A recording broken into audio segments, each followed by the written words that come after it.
सोचिए, आप प्यासे हैं, गला सूख रहा है, सामने पानी रखा है, लेकिन आप उसे छू भी नहीं सकते क्योंकि समाज कहता है तुम इस पानी के योग्य नहीं हो।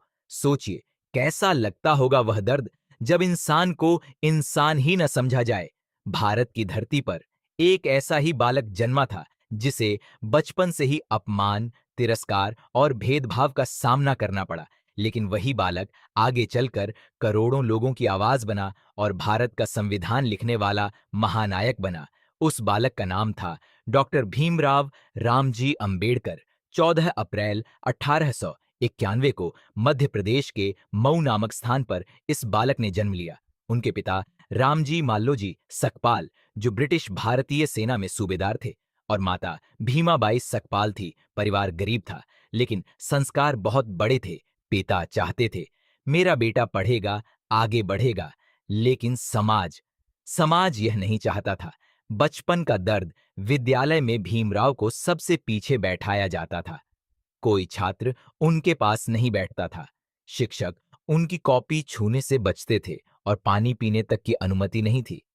अगर प्यास लगती तो घंटों इंतजार करना पड़ता, किसी ऊंची जाति के व्यक्ति का जो दया करके उन्हें पानी पिला दे, और अगर वह व्यक्ति नहीं आता तो पूरा दिन प्यासा रहना पड़ता। सोचिए, एक छोटा बच्चा जिसकी गलती सिर्फ इतनी थी कि उसका जन्म एक दलित परिवार में हुआ था। एक घटना जिसने सब बदल दिया। एक बार भीमराव और उनके भाई बहन यात्रा कर रहे थे, लेकिन जैसे ही लोगों को उनकी जाति का पता चला, किसी ने बैलगाड़ी में बैठाने से मना कर दिया, किसी ने पानी नहीं दिया, किसी ने रहने की जगह नहीं दी, मानो वे इंसान नहीं, कोई बोझ हों। उस दिन भीमराव ने समाज का असली चेहरा देखा, लेकिन उन्होंने हार नहीं मानी। उन्होंने तय किया, अब जिंदगी झुककर नहीं, लड़कर जीनी है। शिक्षा उनकी सबसे बड़ा हथियार बनी।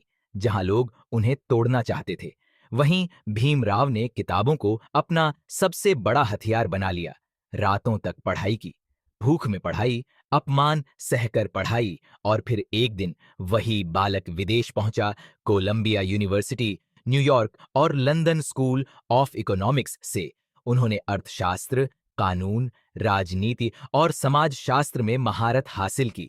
उस समय जब भारत में लाखों लोगों को स्कूल जाने तक का अधिकार नहीं था, तब डॉक्टर अंबेडकर दुनिया के सबसे शिक्षित लोगों में गिने जाने लगे। लेकिन दर्द खत्म नहीं हुआ। इतनी बड़ी डिग्रियां लेने के बाद भी जब वे भारत लौटे, तब भी समाज की सोच नहीं बदली। उन्हें रहने के लिए घर नहीं मिलता था। लोग नाम नहीं पूछते थे, जाति पूछते थे। अब संघर्ष सिर्फ अपना नहीं था। डॉक्टर अंबेडकर समझ चुके थे, अगर समाज नहीं बदला तो करोड़ों लोग ऐसे ही अपमान सहते रहेंगे। तभी उन्होंने निर्णय लिया, अब लड़ाई सिर्फ मेरी नहीं, पूरे समाज की है। उन्होंने दलितों, गरीबों और शोषितों के अधिकारों के लिए आवाज उठाई। उन्होंने कहा, शिक्षित बनो, संगठित रहो, संघर्ष करो। फिर आया वह ऐतिहासिक क्षण जब भारत आजाद हुआ।